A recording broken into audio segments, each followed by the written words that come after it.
The new Miss Universe is ร่วมเป็นส่วนหนึ่งของประวัติศาสตร์เวทีประกวดระดับโลก Miss Universe 2018 วันที่ 17 ธันวาคม 2018 ณ Impact Arena เมืองทองธานี จำหน่ายบัตรที่ไทยทิกเก็ตเมเจอร์ทุกสาขา และไทยทิกเก็ตเมเจอร์ .com ถ่ายทอดสดทาง PPTV HD ช่อง 36 สร้างสรรค์โดยบริษัท TPN 2018 จำกัด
สวัสดีแขกผู้มีเกียรติท่านผู้ชมทุกท่านนะครับ ขอต้อนรับทุกท่านเข้าสู่ความยิ่งใหญ่ตระการตาของการประกวด Miss Universe 2018 ในรอบการประกวดชุดประจำชาติณศูนย์ประชุมและแสดงสินค้านานาชาตินงนุชพัทยาครับจัดโดยบริษัท TPN 2018 จำกัด ผู้ได้รับสิทธิ์ในการจัดการประกวด Miss Universe 2018 อย่างเป็นทางการ และในค่ำคืนนี้ผม PK ครับ สวัสดีฉันหนิงสไรฉัตรครับเราสองคนรับหน้าที่เป็นผู้ดำเนินรายการนะคะ Great evening, ladies and gentlemen. Welcome to the 2018 Miss Universe National Costume Show at Nong Nut International Convention and Exhibition Center, organized by TPN 2018 Company Limited. My name is PK and my co-host, the achingly beautiful Ning Saraichat. Thank you very much ในค่ำคืนนี้นะคะทุกท่านจะได้รับชมแล้วก็ได้พบกับสาวงามจาก 93 ประเทศทั่วโลกที่มาพร้อมกับความงดงามในเครื่องแต่งกายที่บ่งบอกถึงเอกลักษณ์นะคะ Tonight we are very pleased to welcome all of you to this beautiful night with beautiful and fancy national costumes from 93 countries around the world ปรบมือเป็นกำลังใจให้กับสาวงามจากทุกประเทศครับ และสำหรับการแสดงที่ทุกท่านได้ชมไปเมื่อสักครู่นี้นะครับยิ่งใหญ่สวยงามอลังการมากนะครับเป็นการแสดงชุด The Golden Culture of สยามซึ่งเป็นการแสดงจากสวนนงนุชพัทยาครับเป็นการแสดงถึงวัฒนธรรมไทยอันดีงาม ผ่านการแสดงนาฏศิลป์ไทย เพื่อต้อนรับเหล่าสาวงามและผู้ชมจากทั่วโลกที่กำลังรับชมการถ่ายทอดสดนะครับ Miss Universe 2018 National Costume ของเรานั่นเองครับ The welcome show that you just seen is the golden culture of Siam by Nong Nut Garden Pattaya that symbolizes the energy and the elegant Thai culture to welcome all of the beautiful contestants and the audiences from around the world as well. เอาละครับและตอนนี้ถึงเวลาสำคัญแล้วล่ะครับที่เราจะได้พบกับสาวงามในชุดประจำชาติกันแล้วใครพร้อมส่งเสียง And now ladies and gentlemen it's time to meet all beautiful contestants Miss Universe 2018 National Costume Presentation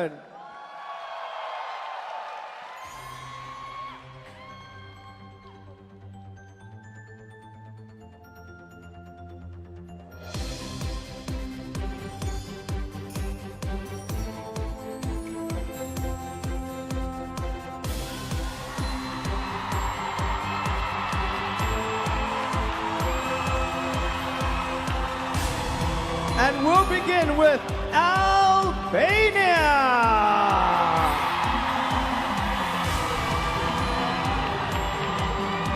This national costume prominently features the colors of the Albanian flag, red and black. The eco-themed costume includes a red tail and black boots and was designed by the contestant herself. ว้าวสาวงามจากประเทศอัลเบเนียค่ะมาในชุดสีแดงกระด่ำซึ่งเป็นสีของธงชาติประเทศอัลเบเนียมิสอัลเบเนียเป็นผู้ออกแบบชุดประจำชาติชุดนี้ด้วยตัวเองค่ะ Angola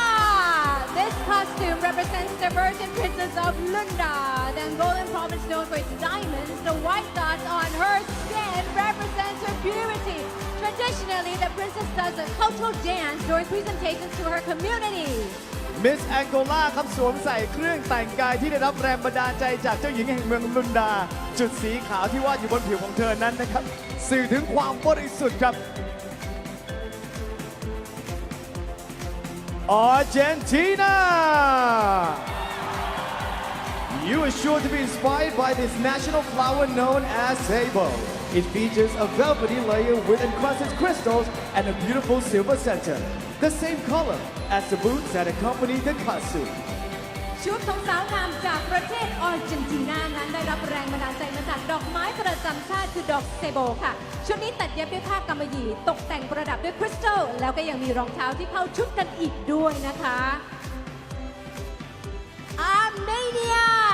This national costume is called Taraz and is the official dress of the Armenian capital city Yerevan The fabric is an off-white silky satin with light netting and it is embroidered by the Tree of Life emblem ชุดประจำชาติของผู้ประกวดจากประเทศอาร์เมเนียนะครับชุดนี้มีชื่อว่าทารัสซึ่งเป็นชุดพื้นเมืองของเมืองเยเรวันครับเมืองหลวงของประเทศตัวชุดตัดเย็บด้วยผ้าซาตินสีขาวมีการปักด้วยสัญลักษณ์ Tree of Life Aruba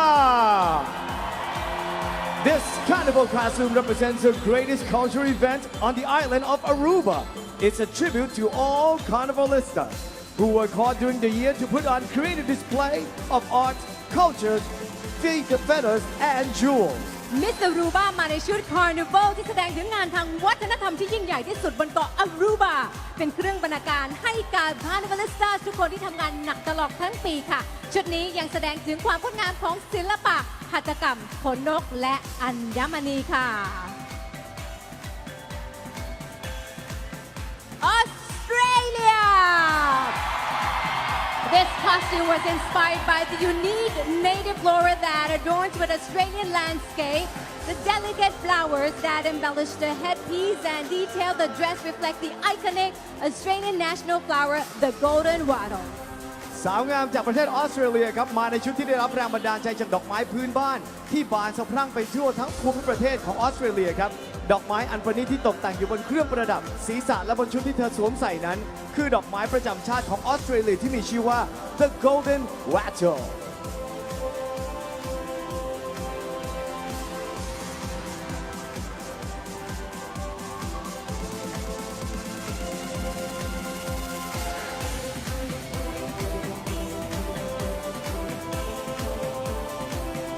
Bahamas!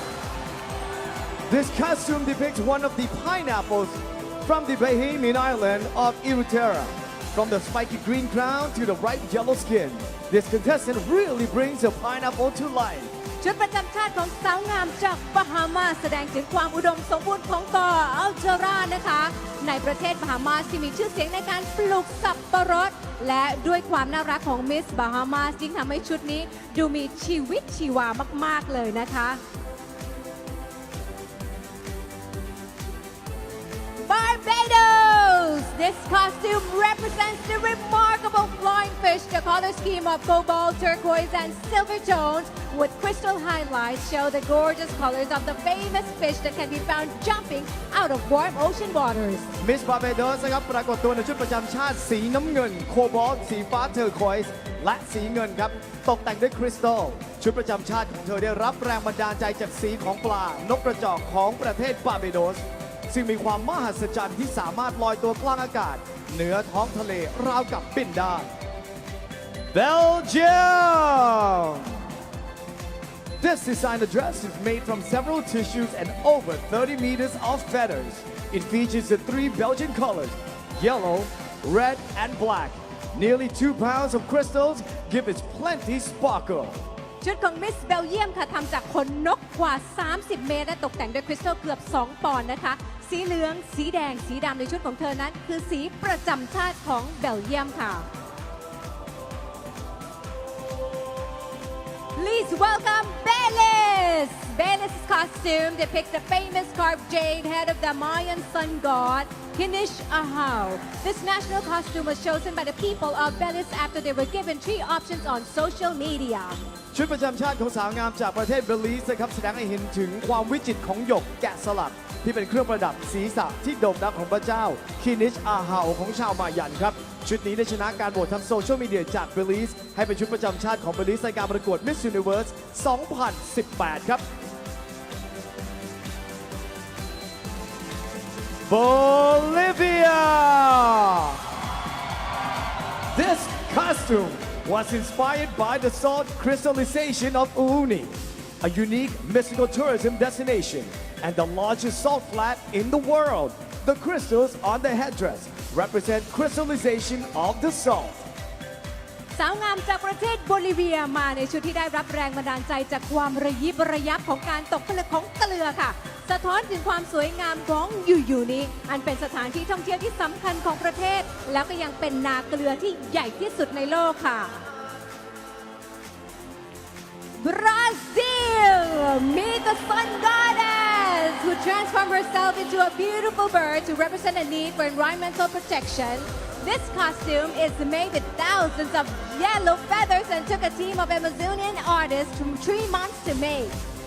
สาวงามจากประเทศบราซิลนะครับมาในชุดเทพีแห่งสุริยันผู้กลายร่างเป็นนกเพื่อเป็นกระบอกเสียงในการรณรงค์เรื่องการอนุรักษ์สิ่งแวดล้อมครับชุดของเธอทำมาจากขนนกนับพันและใช้เวลาในการรังสรรค์ชุดนี้นานกว่า3 เดือน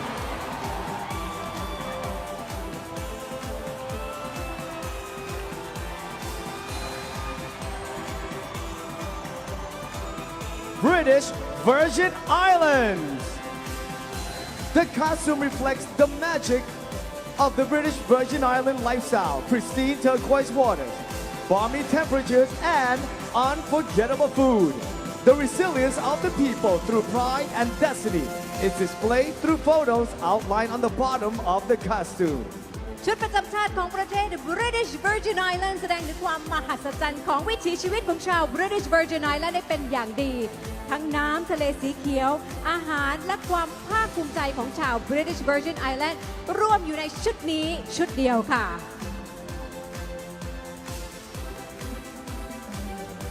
Bulgaria. This costume represents the Trajan, a group of Indo-European tribes inhabiting a large area in Eastern and Southeastern Europe. The history of this colorful costume goes back to 6000 BC. ชุดประจำชาติของมิส บัลแกเรียนะครับได้รับแรงบันดาลใจจากชุดของชนเผ่าทราเซียน กลุ่มชนเผ่าอินโดยูโรเปียนครับที่อาศัยอยู่ในยุโรปตะวันออกและยุโรปตะวันออกเฉียงใต้ในสมัย 6,000 ปีก่อนคริสตกาลครับ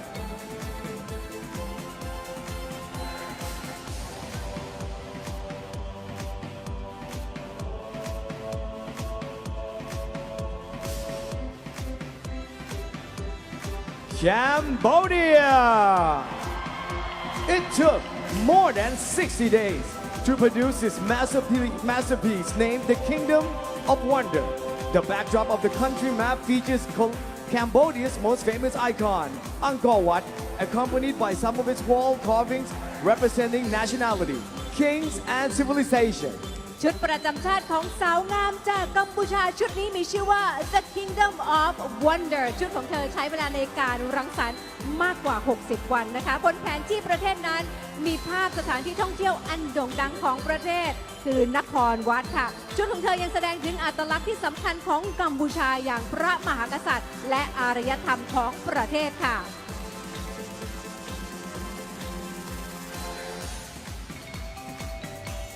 Canada.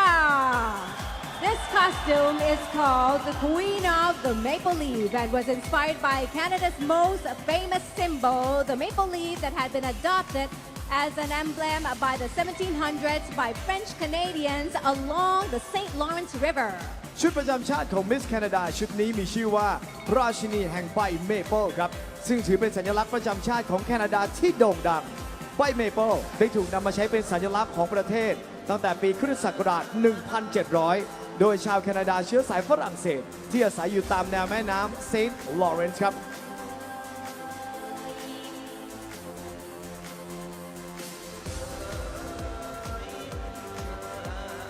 Cayman Islands.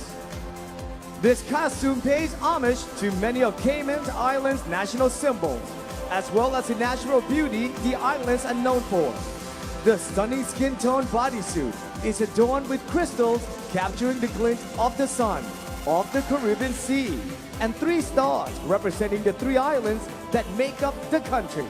ชุดประจำชาติของ Cayman Island เป็นการแสดงความเคารพต่อสัญลักษณ์ของประเทศรวมถึงความสวยงามของธรรมชาตินะคะชุดบอดี้สูทตกแต่งด้วยคริสตัลสื่อถึงความงามของแสงแดดยามตะวันลับขอบฟ้าที่ทะเลแคริบเบียนและดวงดาว3 ดวงสื่อถึงหมู่เกาะทั้ง3 เกาะที่รวมกันเป็นประเทศ Cayman Island ค่ะ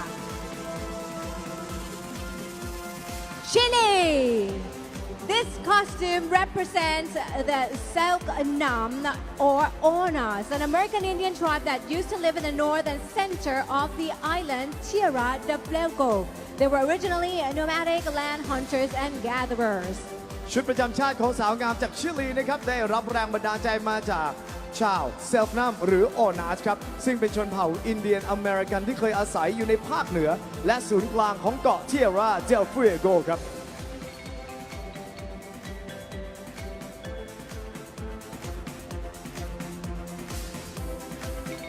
China. This national costume is inspired by 2 significant Chinese dramas, the Northern Peking Opera and the Southern Sichuan Opera. Both are significant representatives of the female character in the Chinese drama industry, reflecting emotional and artistic qualities. ชุดประจำชาติของสาวงามจากประเทศจีนค่ะได้รับแรงบันดาลใจมาจากอุปกรณ์จีนที่โด่งดัง2 เรื่องนะคะนั่นก็คือ Peking Opera และ Sichuan Opera เป็นสัญลักษณ์สะท้อนภาพของผู้หญิงจีนในอุตสาหกรรมการละครของประเทศได้เป็นอย่างดีค่ะ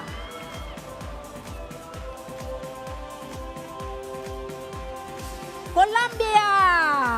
This national costume was handmade by indigenous people and represents the orchidea, Colombia's national flower. Now, if you look closely, the costume is complemented with real orchidea in the contestants' hair. สาวงามจากประเทศโคลัมเบียครับมาในชุดประจำชาติที่ทำด้วยมือ โดยชาวพื้นเมืองของโคลัมเบียแสดงถึงดอกไม้ประจำชาตินั่นก็คือดอกโอเคเดียนั่นเองครับและหากทุกท่านมองดูที่ผมของสาวงามท่านนี้ จะพบว่ามีดอกโอเคเดียของจริงประดับอยู่ด้วย และทั้งหมดนี้ค่ะคือสาวงาม 20 คนแรกกับชุดประจำชาติของเธอค่ะ ขอเสียงหน่อยนะคะ และช่วงนี้เราจะพักกันสักครู่ค่ะ ช่วงหน้าเราจะพบกับสาวงามอีกกว่า 70 ประเทศที่เหลืออดใจเพียงครู่เดียวนะคะ ในโอกาสนี้ต้องขอขอบพระคุณผู้การสนับสนุนงานของเราด้วยนะคะ ไม่ว่าจะเป็นสวนนงนุชพัทยาครับ การท่องเที่ยวแห่งประเทศไทย บริษัทการบินไทยจำกัดมหาชน บริษัทวุฒิศักดิ์คลินิกอินเตอร์กรุ๊ปจำกัด บริษัท CPO จำกัดมหาชนครับ บริษัทไทยเบเวอเรจจำกัดมหาชน PPTV การกีฬาแห่งประเทศไทย โรงแรมดุสิตธานี Terminal 21 พัทยา เครื่องดื่มรังนกแท้ Juiceness Air Asia พัทยา เครื่องปรับอากาศ Carrier SF เครือโรงพยาบาลพญาไทและเครือโรงพยาบาลเปาโลค่ะ ทุกท่านครับปรบมือดังให้กับสาวงามของเราเซตแรกไปก่อนเลยนะครับ That was your first 20 contestants in a beautiful national costumes. We'll take a little break and we'll be right back. Stay tuned.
And we are back. ขอต้อนรับแขกผู้มีทุกท่านนะครับกลับเข้าสู่การถ่ายทอดการประกวด Miss Universe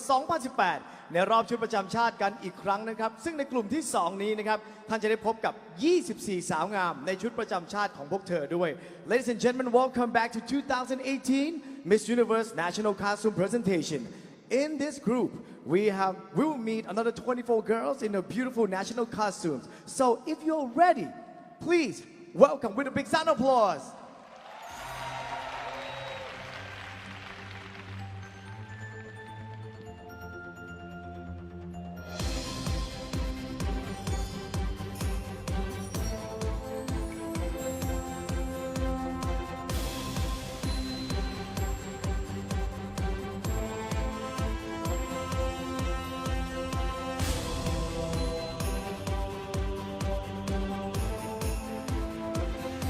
Costa Rica. This costume depicts the blue morpher butterfly, a species native to Costa Rica. It represents all women, no matter the age, race, or nationality. The hope is that one day the world will see all people as beautiful and free as butterflies. สาวงามจากประเทศคอสตาริกาครับมาในชุดผีเสื้อพื้นเมืองของคอสตาริกาที่มีชื่อว่า Blue Morphle ชุดนี้นะครับเป็นตัวแทนของผู้หญิงทุกคนไม่ว่าจะอายุเท่าไหร่ หรือเชื้อชาติใดก็ตาม เธอเชื่อว่าผู้หญิงทุกคนล้วนสวยงาม และควรได้รับอิสรภาพเชกเช่นผีเสื้อที่กำลังโบยบินอยู่ตัวนี้แหละครับ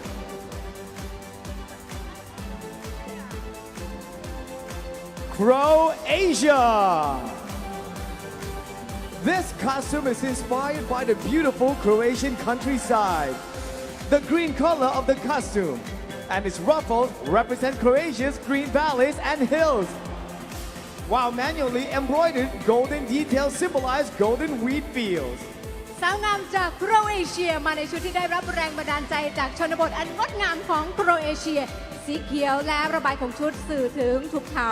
สีทองของลูกปัดที่ปักอยู่บนชุดสื่อถึงทุ่งข้าวสาลีที่เหลืองอร่ามไปทั่วโครเอเชียค่ะ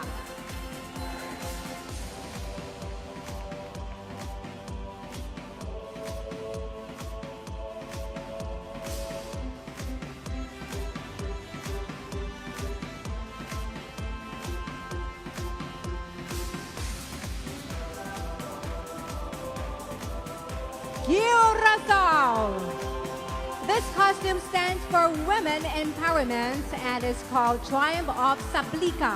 Sablica was a free woman who educated slaves in Curacao. She was a fearless educator, much like Miss Sierra was a future teacher.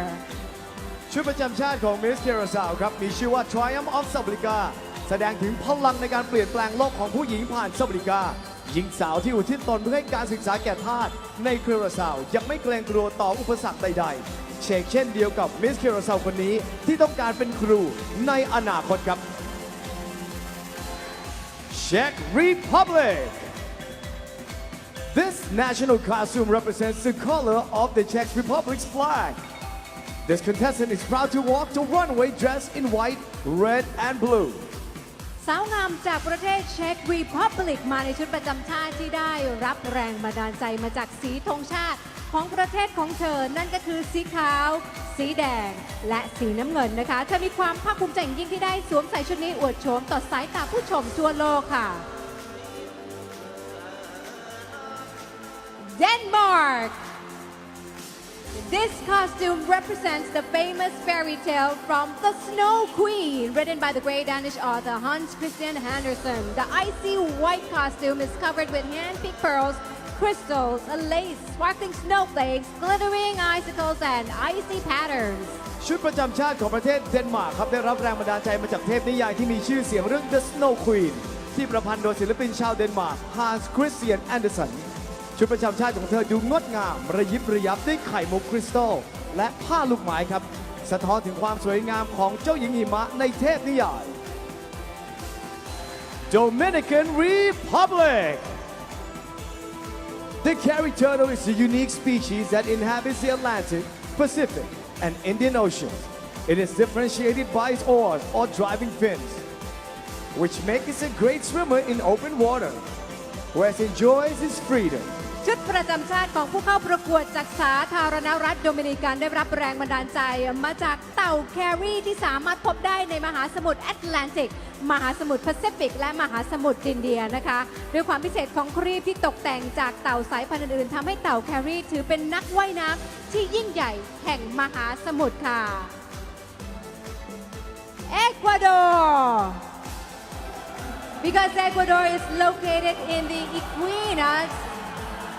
it is a privileged land. This costume is inspired by the Amazon region. It pays homage to the thick jungle, rivers, and waterfalls, but above all, the beautiful plumage. ชุดประจำชาติของสาวงามจากประเทศเอกวาดอร์ครับได้รับแรงบันดาลใจจากภูมิภาคอเมซอนชุดของเธอสะท้อนถึงความเคารพที่ชาวเอกวาดอร์มีต่อป่าอันสมบูรณ์ครับแม่น้ำและน้ำตกที่งดงามในประเทศของเธอ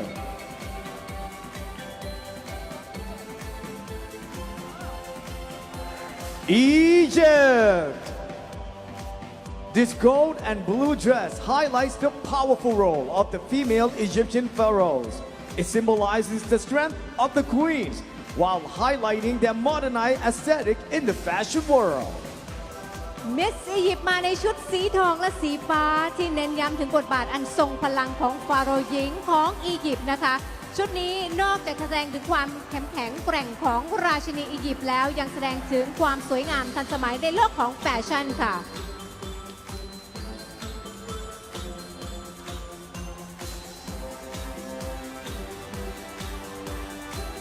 El Salvador This costume is inspired by the festival of Panchimalco. It is a pre-Columbian festival with more than 500 years of history. Masks and matches are often used in the dances at these festivals. ชุดประจำชาติของสาวงามจากเอลซัลวาดอร์ครับได้รับแรงบันดาลใจมาจากเทศกาลแพนซิมาโกซึ่งเกิดขึ้นก่อนเทศกาลของชาวโคลัมเบียกว่า 500 ปีครับโดยผู้เข้าร่วมงานเทศกาลจะสวมหน้ากากที่สวยงามและถือมีดพระเต้นรำกันอย่างสนุกสนานในเทศกาลนี้ครับ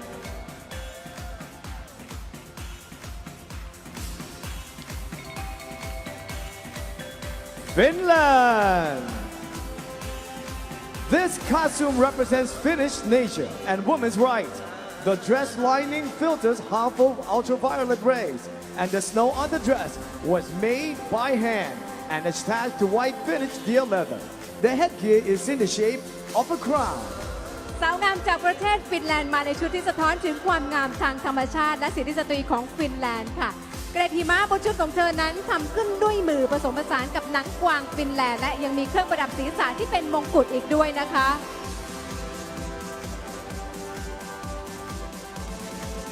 France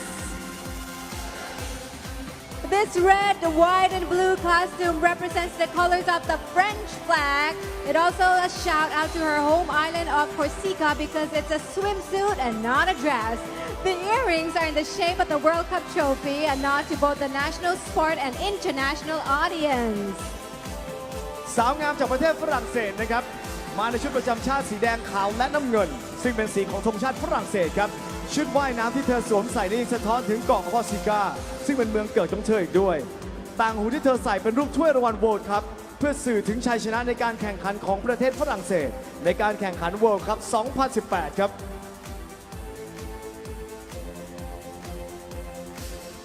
Georgia Georgia is wearing a long silk dress. It is decorated with old Georgian silver ornaments and various colored stones. Years ago, these dresses were worn by Georgian women who were attending high society events, the white color representing the purity of women.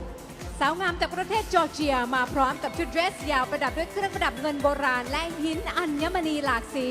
อีกทั้งชุดเหล่านี้ยังเป็นชุดที่ถูกใส่ในการเข้าสังคมชั้นสูงสีขาวนั้นยังสื่อถึงความบริสุทธิ์ของผู้หญิงอีกด้วยค่ะ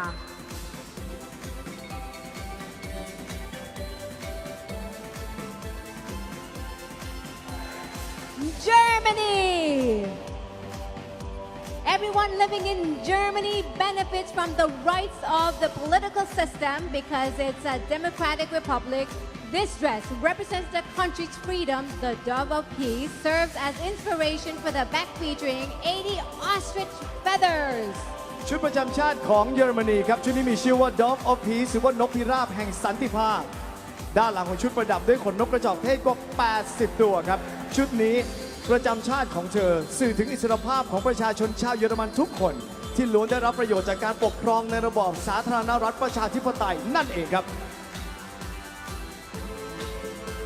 Ghana A true queen is a warrior for her people and this national costume depicts Ghana's strength and power. It highlights her connection with the sun and earth with earth-tone fabrics and sun-like headpiece made from gold. นักสู้คือราชินีที่แท้จริงสำหรับชาวกาหน้าและชุดประจำชาติของกาหน้าแสดงเห็นถึงความแข็งแกร่งและพลังของผู้หญิงโดดเด่นด้วยการผสมผสานความสัมพันธ์ระหว่างโลกและดวงอาทิตย์ด้วยผ้าสีเอิร์ธโทนและเครื่องประดับที่ทำมาจากทองบนศีรษะที่ส่องประกายสวยงามราวกับดวงอาทิตย์ค่ะ Great Britain This costume is a tribute to the suffragettes, a group of women in the UK who form a sisterhood in a fight for women's right to vote. Women in the UK won the right to vote in 1918, so this year marks the 100th anniversary. ชุดประจำชาติของ Great Britain นะครับเป็นการเฉลิมฉลองให้กับ100 ปีแห่งชัยชนะของกระบวนการสตรี Suffragette ครับกลุ่มสมาชิกหลายพันคนของกระบวนการเรียกร้องสิทธิเลือกตั้งของสตรีจนประสบความสำเร็จในการเรียกร้องสิทธิเลือกตั้งจนมีการออกกฎหมายรับรองสิทธิดังกล่าวครั้งแรกในปี 1918 และปีนี้ก็ครบรอบ 100 ปีแห่งชัยชนะครับ Greece This costume is a copy of what was worn by Queen Amelia from the Kingdom of Greece. The traditional outfit is made silk skirt with gold embroidered, floral patterns complemented with a velvet vest and felt hat. ชุดประจำชาติของประเทศกรีซชุดนี้เป็นชุดที่เรียนแบบมาจากชุดของราชินีอมาเลียนะคะแห่งอาณาจักรกรีซชุดตามแบบฉบับดั้งเดิมประกอบไปด้วยกระโปรงที่ทำมาจากผ้าไหมถูกปักเป็นลวดลายดอกไม้สีทองสวมคู่กับเสื้อกั๊กกำมะหยี่และหมวกสักหลาดค่ะ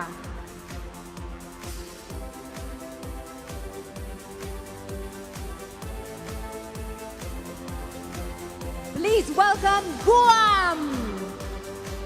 This costume was inspired by the national flower of the island, the bougainvillea.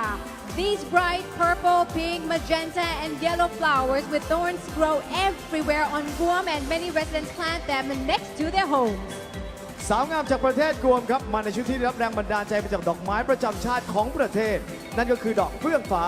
ดอกไม้สีม่วง สีชมพู สีแดงหรือสีเหลืองนี้เติบโตได้ทุกที่ในประเทศกวมครับและเป็นดอกไม้ที่นิยมปลูกคู่บ้านในประเทศกวมอีกด้วยครับ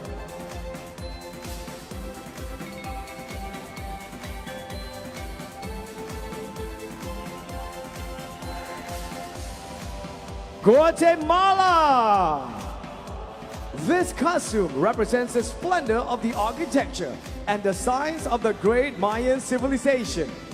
Behold the cyclic movements of the moon that gave us the Mayan calendar and the purity of the Mayan princesses. ชุดประจำชาติของสาวงามจากกัวเตมาลาแสดงให้เห็นถึงความงดงามของสถาปัตยกรรมและวิทยาศาสตร์ของชาวมายันที่เฝ้าดูการเคลื่อนไหวตามวัฏจักรของดวงจันทร์ที่ทำให้เกิดปฏิทินและยังแสดงถึงความบริสุทธิ์ของเจ้าหญิงชาวมายันอีกด้วยค่ะ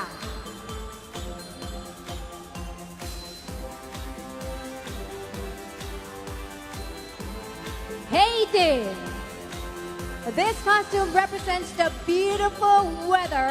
and peeping hot sun that you'll experience when in Haiti. It also shows the creativity of the Haitians that's on display during Carnival. ชุดประจำชาติของสาวงามจากเฮตินะครับแสดงถึงสภาพอากาศที่สดชื่นและแสงแดดอุ่นๆที่คุณจะได้รับเมื่อมาเที่ยวประเทศเฮตินอกจากนี้ชุดนี้ยังแสดงให้เห็นถึงความคิดสร้างสรรค์ของชาวเฮติที่ปรากฏอยู่ในงานเทศกาลคาร์นิวัลครับ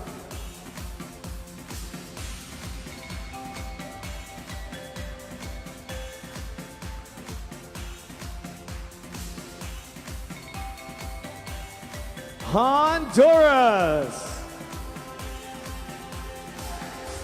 This national costume is called Golden Filigree and it's a tribute to this contestant's hometown of Santa Barbara. The blue color represents the country's deep blue ocean.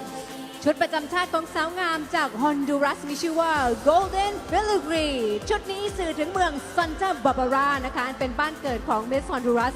สีน้ำเงินของชุดที่เธอสวมใส่อยู่นั้น คือสีประจำประเทศฮอนดูรัสหมายถึงมหาสมุทรค่ะ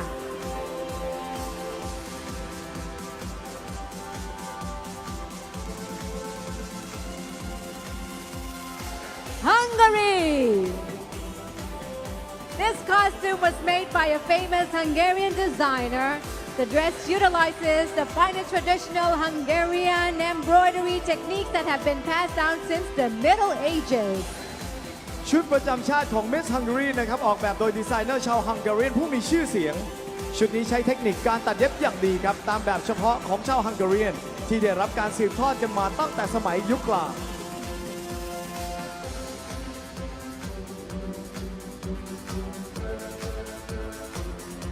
Iceland. The lupina is a quick-growing wildflower, often purple in color. In June, you'll find these beautiful flowers growing along the road in Reykjavik and throughout the Icelandic countryside. ชุดประจำชาติของไอร์แลนด์นะคะไอซ์แลนด์ได้รับรางวัลแรงบันดาลใจจากดอกลูพีน่านะคะเป็นดอกไม้ป่าที่เติบโตอย่างรวดเร็วในเดือนมิถุนายนคุณจะได้พบกับดอกไม้ที่สวยงามเหล่านี้เติบโตไปตามถนนเรคาวิกและทั่วทั้งชนบทของประเทศไอซ์แลนด์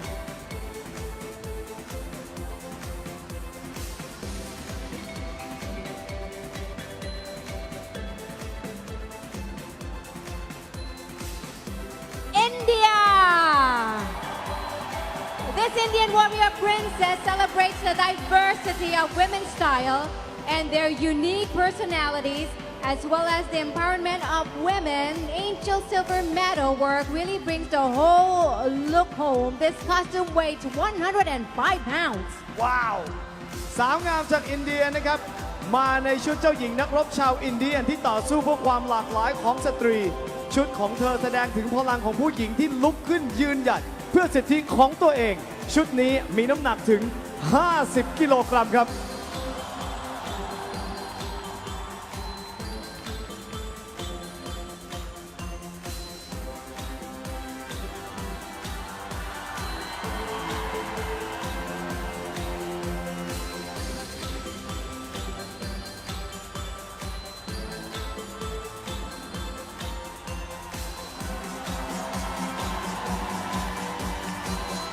You must be very, very strong as well.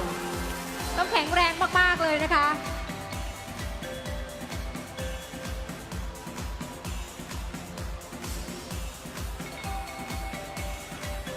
Indonesia. Behold, the bird of paradise with beauty and exotic colors. The bird hypnotizes us with its graceful movement and elongated wings and tail. The maroon yellow and white colors are equally mesmerizing. สาวงามจากอินโดนีเซียมาในชุดที่มีชื่อว่านกแห่งสวงสวรรค์ด้วยความสวยงามและสีแปลกใหม่ค่ะทำให้นกเหล่านี้สะกดเราด้วยการเคลื่อนไหวที่สง่างาม สีน้ำตาลแดงเหลืองและสีขาวของชุด ช่วยเพิ่มเสน่ห์ให้ชุดนี้ดูน่าหลงไหลค่ะ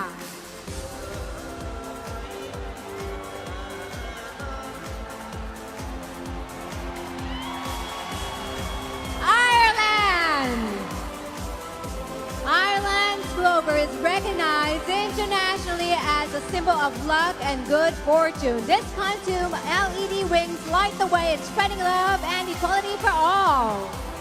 ต้นคลอเวอร์ของประเทศไอร์แลนด์นะครับคือสัญลักษณ์ของความโชคดีและความมั่งคั่ง ปีกในชุดประจำชาติของเธอนั้นจะช่วยพัดความรักและความเท่าเทียมกันให้แผ่กระจายออกไปทั่วโลกครับ ขอเสียงปรบมือดังๆอีกสักครั้งให้กับสาวงามกลุ่มที่ 2 กับชุดประจำชาติของเธอนะคะ เดี๋ยวเราจะพักกันสักครู่ค่ะและช่วงหน้า เราจะพบกับสาวงามที่เหลือค่ะ ขอขอบคุณสวนนงนุชพัทยา การท่องเที่ยวแห่งประเทศไทย บริษัทการบินไทยจำกัดมหาชน บริษัทบริษัท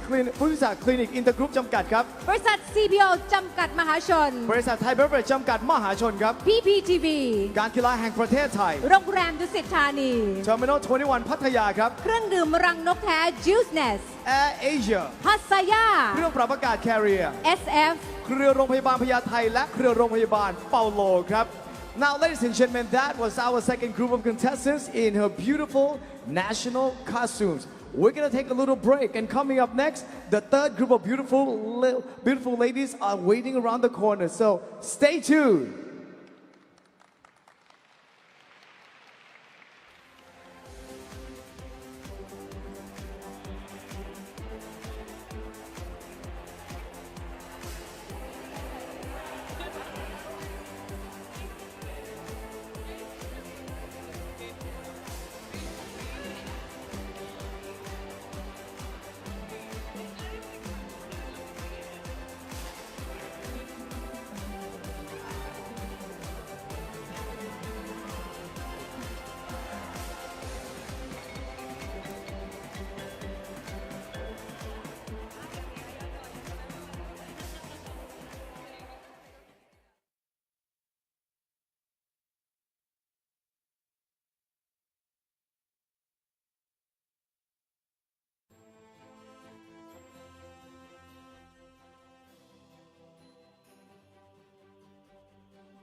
เสียงปรบมือดังๆนะครับให้กับการแสดงชุด The Beautiful Thailand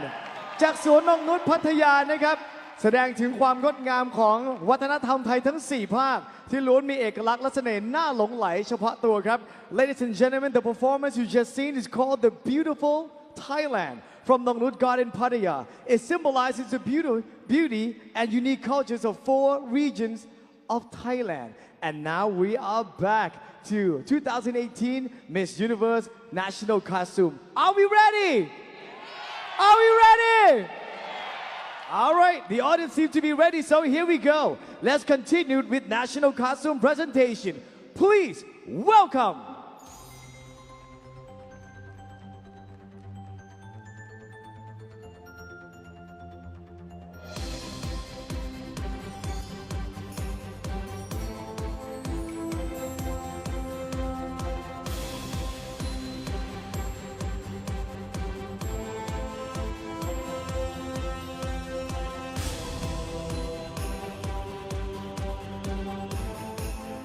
Please welcome Israel! This gown project, Israel's national image in a more abstract way. It is inspired by one of the most magnificent landmarks in the country, the snow-capped mountain called Hermon. When the snow melts away, butterflies pop up everywhere in many striking colors. ชุดประจำชาติของสาวงามจากอิสราเอลแสดงภาพประเทศของเธอในมุมมองแบบนามธรรมค่ะ ชุดของเธอได้รับแรงบันดาลใจมาจากสถานที่สำคัญอันสวยงามแห่งหนึ่งในอิสราเอลนั่นก็คือภูเขาหิมะเฮอร์มันค่ะเมื่อถึงฤดูที่หิมะละลายไปภูเขาจะถูกปกคลุมด้วยหมู่มวลผีเสื้อหลากสีสันทั่วทุกพื้นที่ของภูเขาแห่งนี้ค่ะ Jamaica! This costume represents something Jamaica is well known for, track and field dominance. As the world knows, the sport has been set on fire by the likes of Usain Bolt and other Jamaicans who have become Olympic legends. ผู้เข้าประกวดจากจัมไมกาค่ะมาในชุดประจำชาติที่ได้รับแรงบันดาลใจมาจากสัญลักษณ์ที่โด่งดังของประเทศจัมไมกา นั่นก็คือความเป็นเลิศด้านกีฬาค่ะ ประเทศของเธอมีนักกีฬาผู้เป็นตำนานโอลิมปิกมากมายและหนึ่งในนั้นคืออูเซนโบลต์ค่ะ Japan She's wearing the Kunoichi costume, which is a female version of a ninja. However, this year Japan will include a small surprise. Watch with wonder as she's prompted to the manga character from the Pretty Guardian, Sailor Moon, which is about a woman, heroine, and projector. สาวงามจากญี่ปุ่นครับมาในชุดนินจาสาวที่เรียกว่าคุโนอิชิสร้างความประหลาดใจให้คุณผู้ชมด้วยการเปลี่ยนชุดของเธอให้กลายเป็นตัวการ์ตูนญี่ปุ่นชื่อดังอย่างเซเลอร์มูนครับซึ่งเป็นตัวแทนของผู้หญิงที่ต่อสู้เพื่อพิทักษ์ความถูกต้อง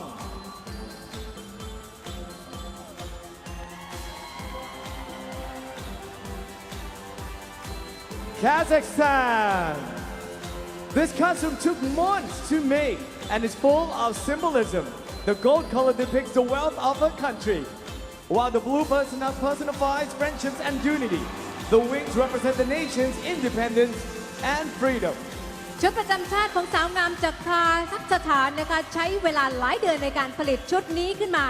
สีทองแสดงให้เห็นถึงความมั่งคั่งของประเทศของเธอ ในขณะที่สีน้ำเงินสื่อถึงมิตรภาพและความสามัคคี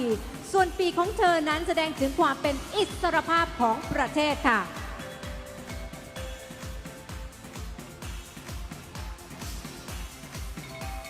Kenya Miss Kenya's national costume is inspired by the Umoja village in Kenya. The village, founded in 1990, is an all-female marriage village, which is a sanctuary for homeless survivors of violence against women and young girls running from forced marriage. ชุดประจำชาติของมิสเคนยาครับได้รับแรงบันดาลใจมาจากหมู่บ้านอูโมจาในประเทศของเธอครับหมู่บ้านอูโมจานี้ก่อตั้งขึ้นเมื่อปี 1990 สมาชิกทั้งหมดของหมู่บ้านแห่งนี้คือผู้หญิงที่รอดชีวิตจากการกระทำความรุนแรงต่อสตรีและเด็กสาวที่รอดพ้นจากการถูกบังคับให้แต่งงานโดยไม่เต็มใจครับ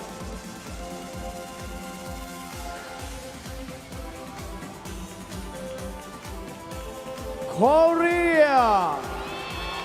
This national costume was made with red silk and features handmade printing and drawing with ornamental lace.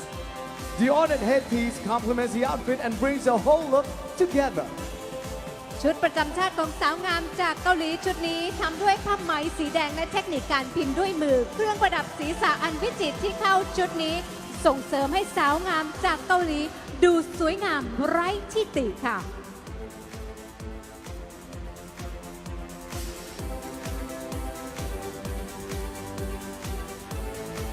Kosovo! This national costume represents Kosovan culture and is red and gold just like one of the Kosovo's two national flags. This traditional outfit is close to the one that young women wear when they are getting married. ผู้เข้าประกวดจากโคโซโวครับเธอมาในชุดประจำชาติที่สะท้อนวัฒนธรรมโคโซโวได้เป็นอย่างดี สีแดงและสีทองนั้นเป็นสีจากธงชาติของประเทศโคโซโวครับชุดนี้ได้รับการดัดแปลงมาจากชุดแต่งงานของชาวโคโซโว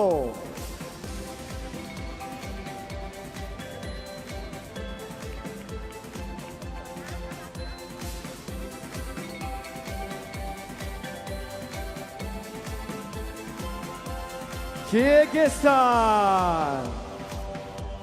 This costume was inspired by the country's history and conveys the essence of folk art in the region. The inside of the dress is made of white American satin, whereas the outside is natural wool.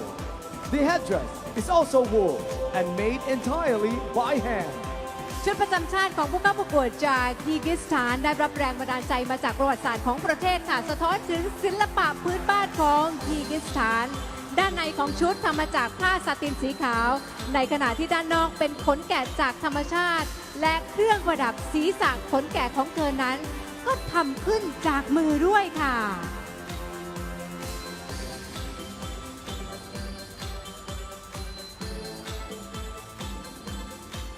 Laos! This costume is called the Stream of Generosity and is inspired by Kinnery, a half-human, half-bird spiritual creature in traditional Lao folklore. The costume is a token of appreciation to the love and support Laos has received from those around the world. สาวงามจากประเทศลาวครับเธอมาในชุดที่มีชื่อว่า Stream of Generosity หรือกระแสแห่งความเอื้ออาทรชุดของเธอได้รับแรงบันดาลใจมาจากกินนรีสัตว์ครึ่งมนุษย์ครึ่งนกตามคติชนของชาวลาวครับชุดประจำชาติชุดนี้เป็นสัญลักษณ์ของคำขอบคุณของชาวลาวต่อความรักและการสนับสนุนที่ได้รับจากผู้คนทั่วโลก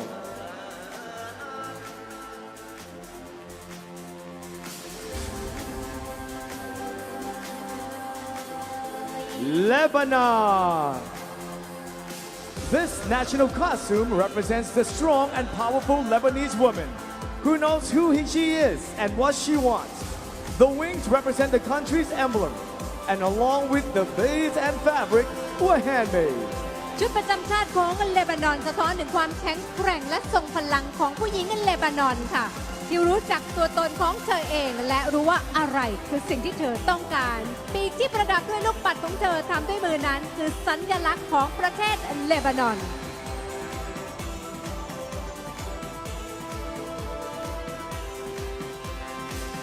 Malaysia This national costume is inspired by the ancient East Coast fishing civilization of Malaysia. The grain was coined as the symbol of courage and strength as they were resourceful and known for their protective spirit. สาวงามจากประเทศมาเลเซียครับมาในชุดประจำชาติที่ได้รับแรงบันดาลใจมาจากอารยธรรมโบราณของชาวประมงในแถบชายฝั่งตะวันออกของมาเลเซียได้รับการยกย่องว่าเป็นสัญลักษณ์แห่งความกล้าหาญและความแข็งแรงครับ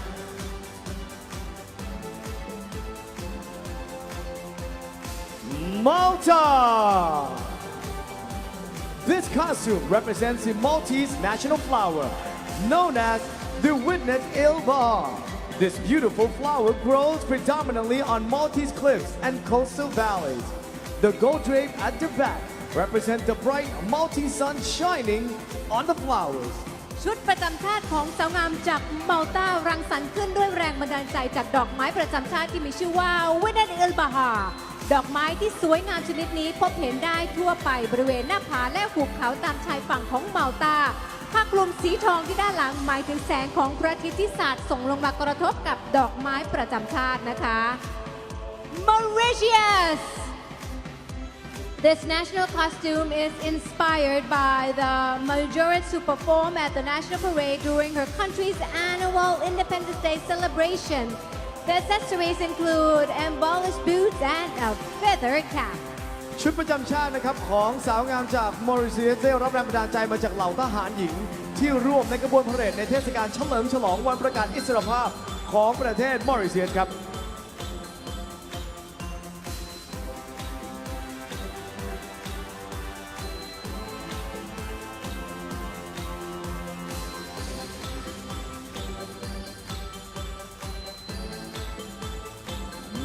Mexico.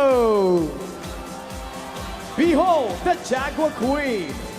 representing the powerful jaguar god of Mayan culture. This is made in the pre-Hispanic style of the noblewoman of that time. The costume is made of cloth, plastic stones, feathers, and leathers. สาวงามจากเม็กซิโกมาในชุดราชินีเสือจากัวที่ทรงพลังตามคติความเชื่อของชาวมายัน ชุดนี้ถูกออกแบบในรูปแบบ pre-Hispanic style ของสตรีชั้นสูงในยุคสมัยนั้น ชุดของเธอทำจากผ้าหินพลาสติกขนนกและหนังค่ะ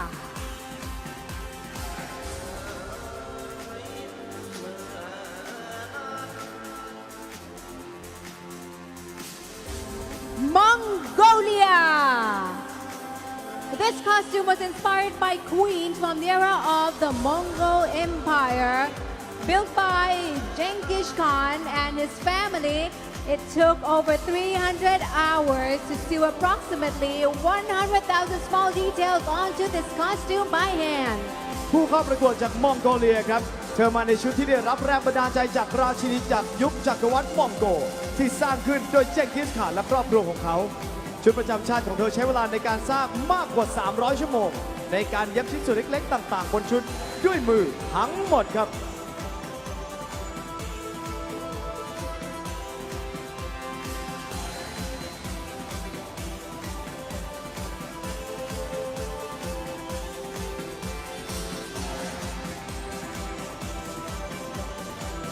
And here comes Myanmar. This national costume represents the Tanaka tree that is native to Myanmar. Powder from the tree's bark is used to make a cosmetic paste that nourishes and calms the skin when applied to a woman's face. สาวงามจากประเทศพม่านะคะมาในชุดประจำชาติที่ได้รับแรงบันดาลใจมาจากธนาคาต้นไม้พื้นถิ่นของประเทศพม่าผงแป้งจากเปลือกของต้นธนาคานี้ ถูกนำมาใช้เป็นเครื่องบำรุงผิวอันเป็นเคล็ดลับความงามตามแบบฉบับของสาวชาวพม่ามาจนถึงปัจจุบันค่ะ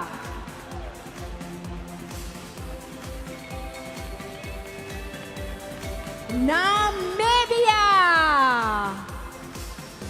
This costume is inspired by Namibia's crown jewel, its rare gem quality diamond. The country is renowned worldwide for its magnificent diamonds that embody the proud spirit of the Namibian people. ชุดประจำชาติจากประเทศนามิเบียชุดนี้นะครับได้รับแรงบันดาลใจมาจากอัญมณีของนามิเบียเพชรและอัญมณีของประเทศของเธอมีชื่อเสียงไปทั่วโลกครับได้รับการยกย่องว่าเป็นเพชรที่น้ำงามจึงเป็นความภาคภูมิใจของชาวนามิเบีย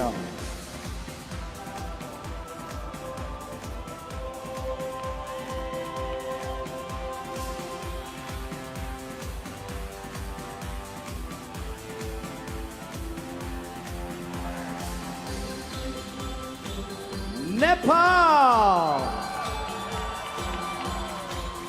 This sarong-like dress with eye-catching embroidery of pearls represents the goddess Avalokitesvara. It's believed the goddess gazes down at the world to help relieve the suffering of others. สาวงามจากประเทศเนปาลมาในชุดสุยงประยุกต์ที่ปักประดับด้วยไข่มุกสวยงามสะดุดตานะคะสื่อถึงเทพีอวโลกิเทสวาราที่ชาวเนปาลเชื่อว่าเธอคอยจ้องมองลงมาบนโลกเพื่อช่วยบรรเทาความทุกข์ยากทรมานของผู้คนค่ะ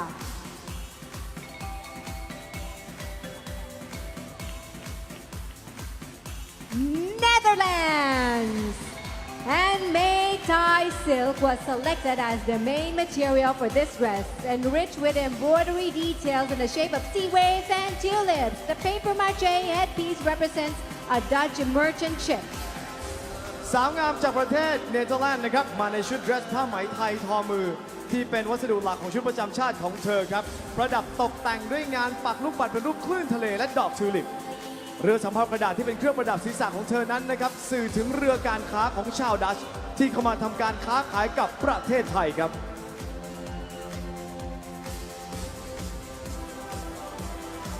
New Zealand. This costume was inspired by the beautiful New Zealand land. The green represents the untouched landscape and the yellow signifies the national flower, the cowhide. The garment is also inspired by Papa Tuanuku, also known as Mother Earth. ชุดประจำชาติของประเทศนิวซีแลนด์ได้รับแรงบันดาลใจมาจากดินแดนที่สวยงามของประเทศของเธอค่ะ สีเขียวหมายถึงภูมิทัศน์ของประเทศ สีเหลืองสื่อถึงดอกไม้ประจำชาตินั่นก็คือดอกข้าวไฮค่ะ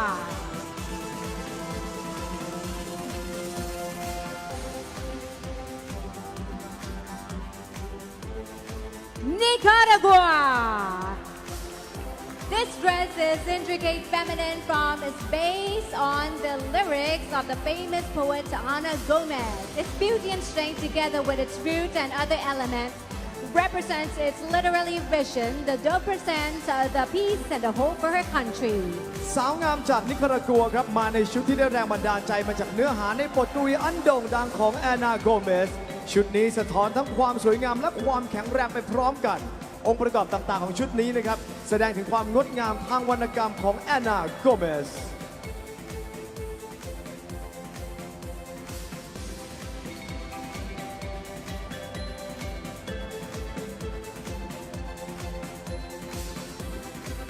Nigeria. This unique costume features headgear with feathers to represent an eagle, along with an underarm cape. The white, black, and green gown represent green vegetation, peace, and love. มิสไนจีเรียนะคะจะมาพร้อมกับชุดที่มีความเป็นเอกลักษณ์ชุดของเธอมีหมวกขนนกที่สื่อถึงความสง่างามของนกอินทรีสีขาวสีดำและสีเขียวในชุดของเธอสื่อถึงความสมบูรณ์ของพืชผักนานาพันธุ์ความสงบและความรักค่ะ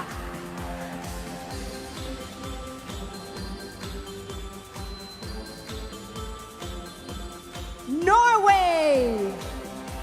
This costume represents the Sami tribe. This traditional outfit is often worn to both weddings and funerals, but the Sami people typically wore it when they were reindeer herding. The costume's colors, jewelry, and silk was designed by the contestant herself.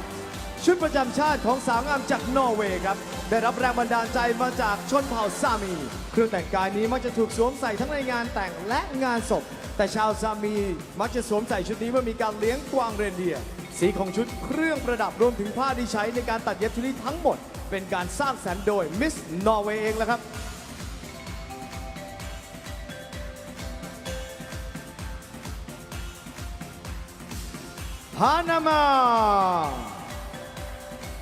Panama represents the Princess Zara, covered in gold, evoking the power of her lineage, and at the same time the pre-Columbian history that surrounds the province of Cocle, the site of important archaeological excavations. The costume is made of more than 3,500 jewels of golden beads. สาวงามจากปานามาสวมใส่ชุดประจำชาติที่ได้รับแรงบันดาลใจมาจากชุดของเจ้าหญิงซาร่าที่เต็มไปด้วยทองแสดงถึงอำนาจของราชวงศ์ของเธอในยุครีโคลัมเบียนแผ่กระจายไปทั่วเมืองโทโคลนะคะซึ่งเป็นสถานที่สำคัญทางโบราณคดีที่มีการขุดพบเครื่องแต่งกายที่ทำจากอัญมณีสีทองกว่า 3,500 ชิ้นค่ะและทั้งหมดนี้คือสาวงามผู้เข้าประกวด Miss Universe 2018 กลุ่มที่ 3 ในชุดประจำชาติค่ะขอเสียงปรบมืออีกสักครั้งหนึ่งนะคะเดี๋ยวเราจะพักกันสักครู่ค่ะแล้วจะกลับมาพบกับสาวงามกลุ่มสุดท้ายนะคะ ต้องขอขอบคุณสปอนเซอร์ของเราด้วยนะครับไม่ว่าจะเป็นสวนนงนุชพัทยา การท่องเที่ยว แห่งประเทศไทย บริษัทการบินไทยจำกัดมหาชน บริษัทวุฒิศักดิ์คลินิกอินเตอร์กรุ๊ปจำกัด บริษัท CPO จำกัดมหาชน บริษัทไทยเบเวอเรจจำกัดมหาชน PPTV การกีฬาแห่งประเทศไทย โรงแรมดุสิตธานี Terminal 21 พัทยา เครื่องดื่มรังนกแท้ Juiceness Air Asia พัทยา เครื่องปรับอากาศ Carrier SF เครือโรงพยาบาลพญาไทและเครือโรงพยาบาลเปาโล Ladies and gentlemen, that was the third group. Coming up next is gonna be the last group of the most beautiful lady in the world with 2018 Miss Universe National Costume Presentation. We'll be right back. Stay tuned.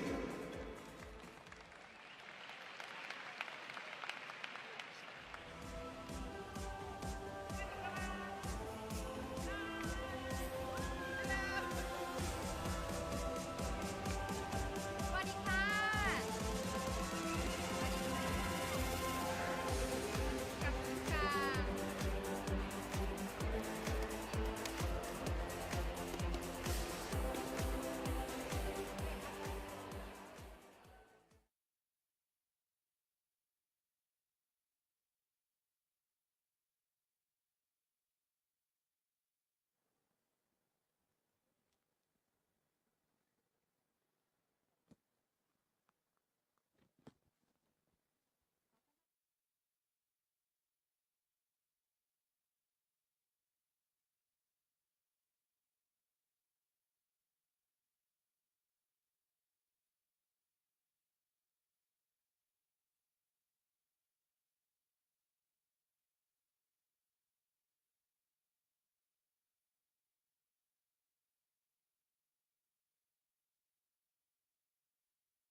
ขอต้อนรับ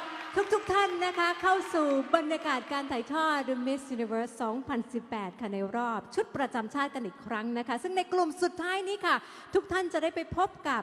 24 สาวงามที่มาในชุดประจำชาติของพวกเธอกันค่ะ Ladies and gentlemen, welcome back. Up next is the absolute last group who will meet tonight. The last 24 girls in their beautiful national costumes. Are we ready?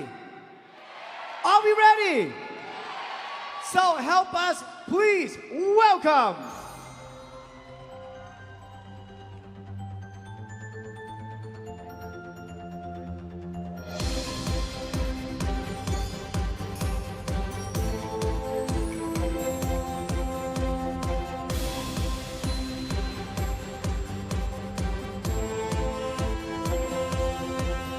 Paraguay. La Pacho Rosado is a national tree of Paraguay, characterizing its landscape. Its flowers and bark are known for their medicinal properties, and like Paraguayan woman, the tree is known for its beauty. สาวงามจากพารากวัยมาพร้อมกับชุดที่ได้รับแรงบันดาลใจมาจากต้นลาปาโชโอโรซาโดต้นไม้ประจำชาติของปารากวัยดอกและเปลือกของมันสามารถนำมาทำเป็นยาสมุนไพรที่ช่วยบำรุงความงามต้นไม้ชนิดนี้จึงขึ้นชื่ออย่างมากในเรื่องของความสวยงามเช่นเดียวกันกับหญิงสาวปารากวัยค่ะเปรู This contestant is from the jungle region of Peru, so she grew up hearing stories about sirens and spirits that lived in the jungle. She decided to share some of the stories with you via this costume. As legend has it, one of the sirens turned herself into a beautiful woman to captivate small towns by the river with her flawless voice. สาวงามจากเปรูคนนี้ครับ เธอมาจากพื้นที่ป่าของเปรูครับ เธอจึงเติบโตมากับความเชื่อและเรื่องราวของลึกลับของป่าแห่งนี้ ชุดของเธอแสดงถึงเรื่องราวของตำนานของผู้ตนหนึ่งที่ได้แปลงกายเป็นหญิงสาวเลอโฉมที่สะกดเมืองทั้งเมืองเล็กๆริมน้ำแห่งนี้ไว้ได้ด้วยเสียงอันไพเราะของเธอครับ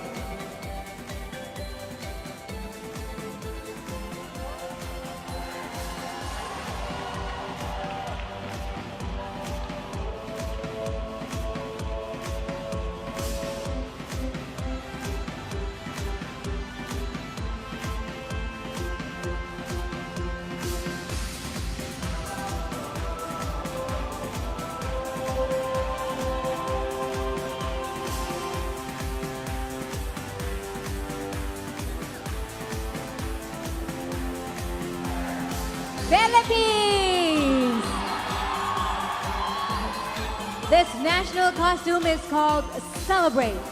Fight, Enrich because it represents the three major groups of islands in the Philippines. The brass headpiece and customized footwear are embroidered with different indigenous textile patterns. สาวงามจากประเทศฟิลิปปินส์ครับมาในชุดที่แสดงถึงการเฉลิมฉลองการต่อสู้ และความอิ่มเอมใจครับซึ่งสะท้อนถึงประชากร 3 กลุ่มหลักของหมู่เกาะฟิลิปปินส์เครื่องประดับศีรษะและรองเท้าถูกทำขึ้นพิเศษ และปักตกแต่งแตกต่างกันตามแบบฉบับพื้นเมืองทั้ง 3 ของประเทศฟิลิปปินส์ครับ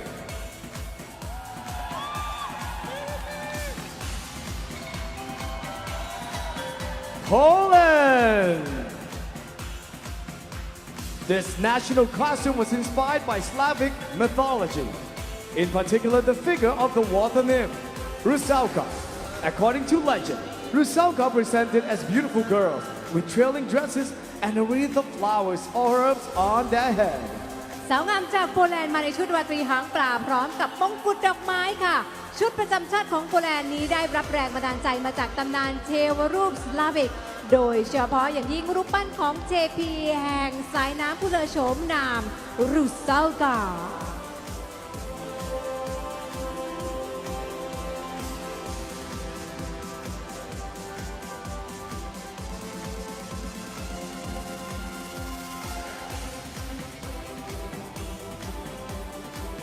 Portugal! This costume covered in fishnet represents the city of Setúbal, the most important center of Portugal's fishing industry. The maritime ports keep the city linked to the ocean and water well alive and vibrant. ชุดประจำชาติของสาวงามจากประเทศโปรตุเกสครับสื่อถึงความงดงามของเมืองเซจูบาลซึ่งเป็นเมืองศูนย์กลางที่สำคัญที่สุดของอุตสาหกรรมการประมงของประเทศ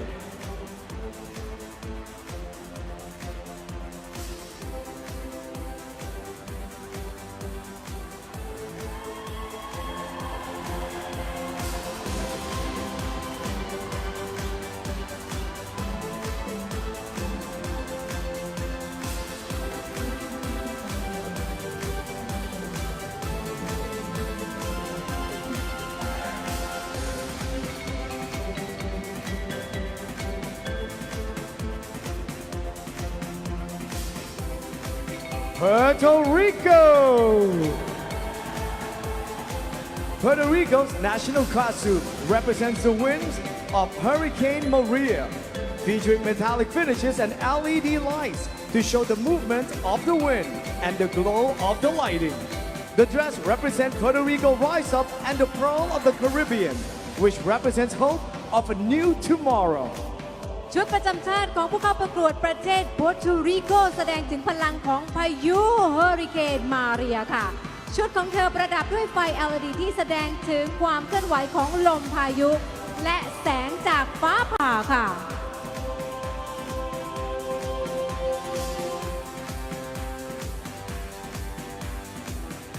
Russia Russia costume was made by a designer from her hometown and represents a woman of nobility. สาวงามจากประเทศรัสเซียครับสวมชุดประจำชาติที่เป็นการออกแบบโดยดีไซเนอร์จากเมืองของเธอเอง ชุดนี้แสดงถึงความสง่างามและความสูงสักของสตรี ชั้นสูงครับ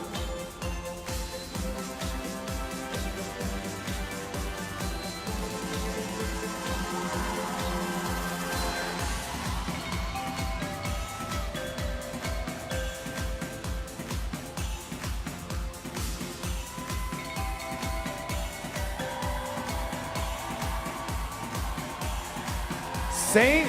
Lucia. This costume is called Mythical Love, Helen of the West Indies.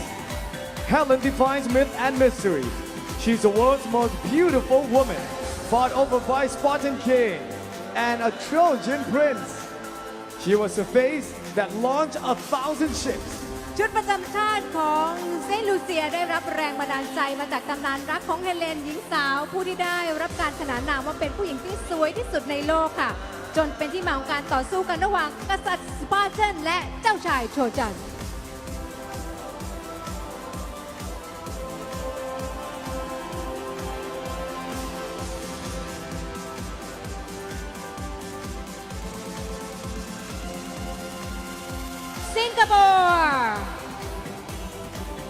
Singapore hosted the historic Drum Kim Summit where the two leaders met to begin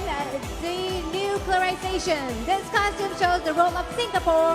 as a global broker of peace. ประเทศสิงคโปร์นั้นนะครับเป็นเจ้าภาพในการจัดการประชุมอันเป็นประวัติศาสตร์ระหว่างโดนัลด์ทรัมป์และคิมจองอึนครับทั้งสองผู้นำได้เจรจากันถึงการประนีประนอมข้อพิพาทนิวเคลียร์ชุดประจำชาติของเธอชุดนี้จึงแสดงถึงความสำคัญของประเทศสิงคโปร์ในฐานะผู้ที่มีส่วนร่วมสำคัญในการมอบสันติสุขให้กับชาวโลก Slovak Republic. This costume was made from a traditional Slovak textile called Modaslaj. Today, there are only 2 factories that use this technique and material. And this year, it was recognized as a part of the UNESCO Cultural Heritage. ชุดประจำชาติของประเทศสาธารณรัฐสโลวักชุดนี้นะคะใช้ผ้าทอสโลวักดั้งเดิมที่เรียกว่า Modaslaj ซึ่งในปัจจุบันมีเพียง2โรงงานเท่านั้นที่ยังคงใช้เทคนิคนี้อยู่ค่ะและในปีนี้ผ้าทอแบบสโลวักดั้งเดิมก็ได้รับการยอมรับให้เป็นมรดกทางวัฒนธรรมโดย UNESCO South Africa South Africa is wearing a costume representing the national bird of South Africa, the blue crane. Over 1,000 bluish gray and black feathers were hand placed on the costume and the headpiece is encrusted with crystals depicting the bee. สาวงามจากประเทศแอฟริกาใต้คนนี้ครับสวมชุดประจำชาติที่ได้รับแรงบันดาลใจมาจากนกบลูเครนซึ่งเป็นนกประจำชาติของเธอครับชุดของเธอนี้ประดับด้วยขนนกสีเทาและสีดำมากกว่า 1,000 ชิ้นส่วนเครื่องประดับศีรษะนั้นประดับด้วยคริสตัลเป็นรูปปากของนกบลูเครน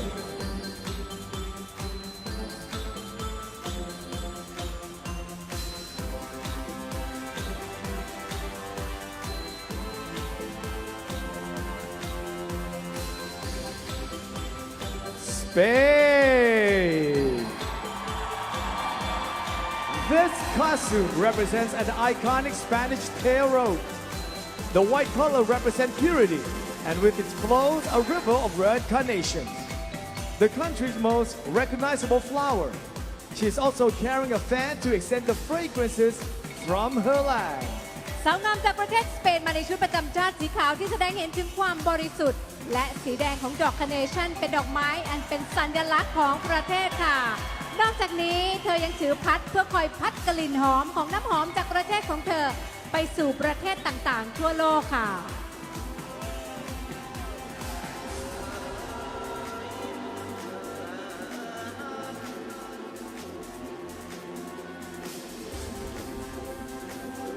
Sri Lanka This costume is inspired by a famous Sri Lanka celebration parade as well as women's empowerment throughout Lankan history. While it shows the beauty of the entire parade, the outfit doubles as a traditional Lankan outfit known as an osari.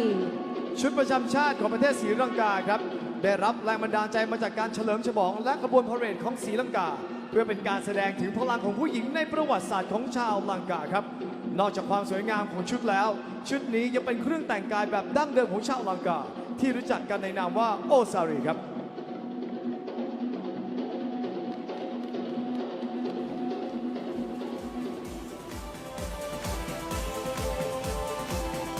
Sweden! This dress tells a unique story about love and precious long-lasting friendship. The year 2018 has historic cultural significance. It marks 150 years of the eternal friendship signed between the Kingdom of Sweden and Thailand. สาวงามจากประเทศสวีเดนมาในชุดที่บอกเล่าเรื่องราวความรักและมิตรภาพบรรยาวนานระหว่างสวีเดนและประเทศไทยค่ะ ในปี 2018 นี้เป็นการครบรอบ 150 ปีของการลงนามมันเป็นเครื่องหมายแห่งมิตรภาพอันเป็นนิรันดร์ระหว่างราชอาณาจักรสวีเดนกับประเทศไทยค่ะ Switzerland This look represents both the snowflake and the ice queen. Switzerland is known for its mountains and snow, and peace, equality, and freedom are main elements of this costume. The white body and long train combines the jewelry to complete the look. ชุดประจำชาติของสาวงามจากประเทศสวิตเซอร์แลนด์ครับแสดงถึงหิมะและราชินีน้ำแข็งภูเขาและหิมะคือภาพจำของประเทศสวิตเซอร์แลนด์สันติภาพและเสรีภาพคือแรงบันดาลใจของชุดนี้ชุดราตรียาวสีขาวและเครื่องประดับอันงดงามทำให้ชุดประจำชาติของเธอนั้นสวยงามและสมบูรณ์แบบ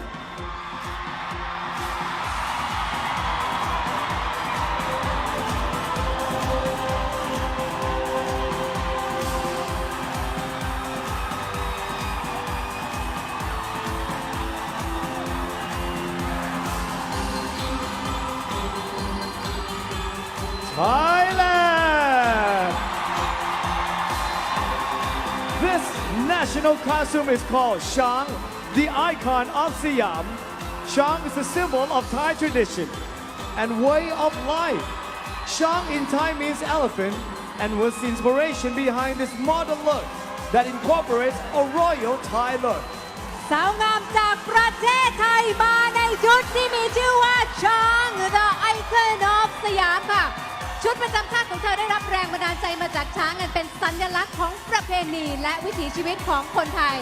ชุดนี้เป็นชุดที่ผสมผสานความวิจิตรของวัฒนธรรมชั้นสูงของไทยเข้ากับความทันสมัยและเป็นสากลได้อย่างลงตัว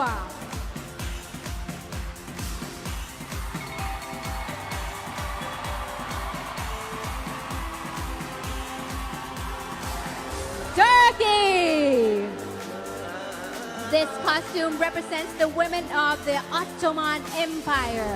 The costume weighs 20 pounds and features a special handmade structure that was designed by an old Turkish woman many years ago. It features a very heavy fabric from the Ottoman period. ชุดประจำชาติของผู้เข้าประกวดจากประเทศตุรกีชุดนี้นะครับได้รับแรงบันดาลใจมาจากผู้หญิงในจักรวรรดิออตโตมันชุดของเธอมีน้ำหนักถึง 20 ปอนด์และมีโครงสร้างพิเศษที่ทำด้วยมือครับออกแบบโดยหญิงชราชาวตุรกีเมื่อหลายปีก่อนและชุดนี้ยังมีส่วนประกอบของผ้าที่มีน้ำหนักมากจากยุคออตโตมันครับ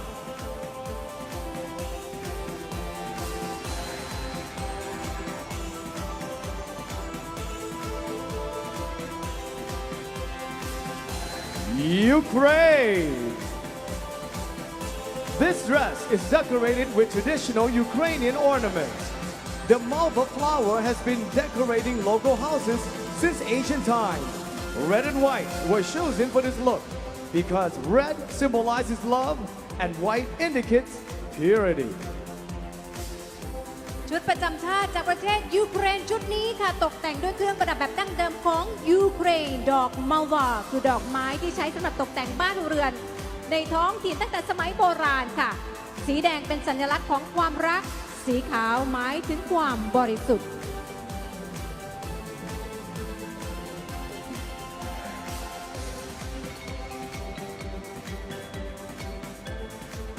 อุรุกวัยThis costume is inspired by Salvador Dali's famous painting,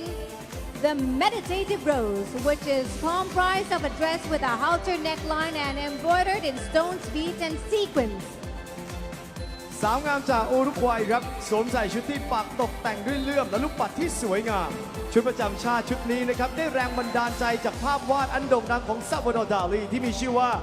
The Meditative Rose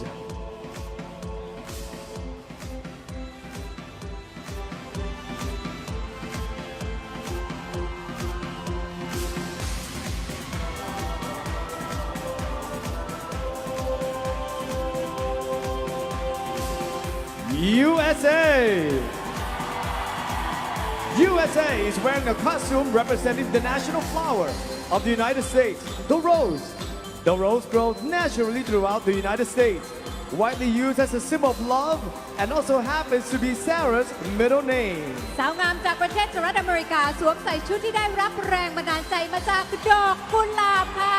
อันเป็นดอกไม้ประจำชาติของอเมริกา กุหลาบสามารถงอกงามได้ตามธรรมชาติในอเมริกา ชาวอเมริกันได้ใช้ดอกกุหลาบเป็นตัวแทนของความรัก และกุหลาบยังเป็นชื่อกลางของสาวงามจากอเมริกาคนนี้อีกด้วยนะคะ Sarah Rose Summer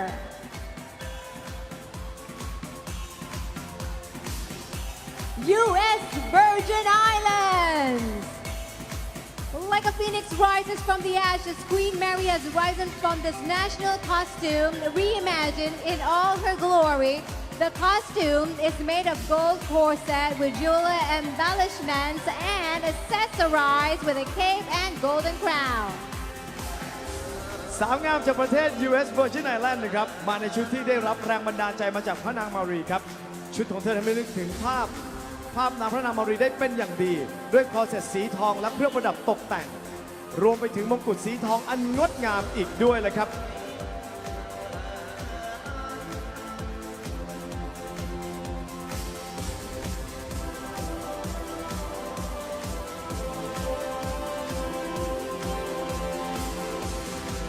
Venezuela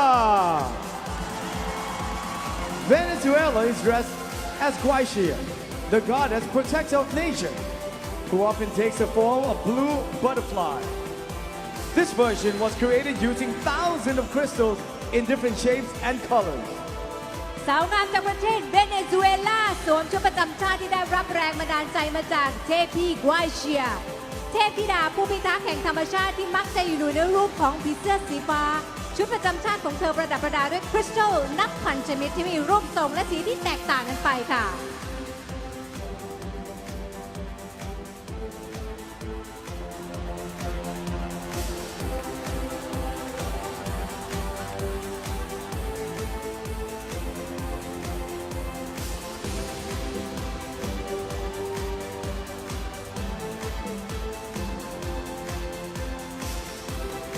Vietnam.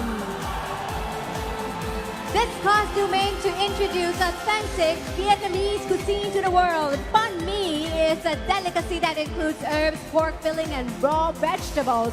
The designers subtly added various colors to this delicious costume. ชุดประจำชาติของประเทศเวียดนามชุดนี้นะครับต้องการที่จะนำเสนออาหารที่โด่งดังของประเทศเวียดนามอย่างบานหมี่ให้ปรากฏสู่สายตาชาวโลก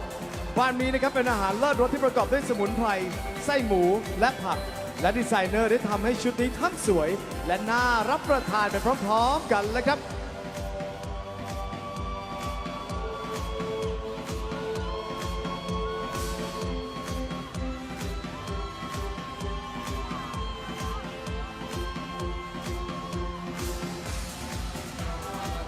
Zambia! This national costume is just like the traditional garb worn by the Ngori people of the Eastern Province for a ceremony that takes place during the first harvest of the year. This is the only time women can dress this way to show that they are pure.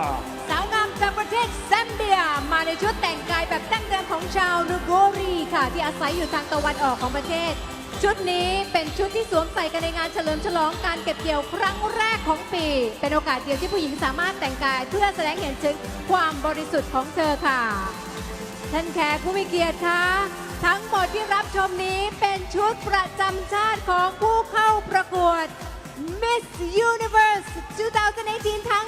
94 คนค่ะ Ladies and gentlemen, another round of applause for all of 2018 Miss Universe contestants and her beautiful national costume.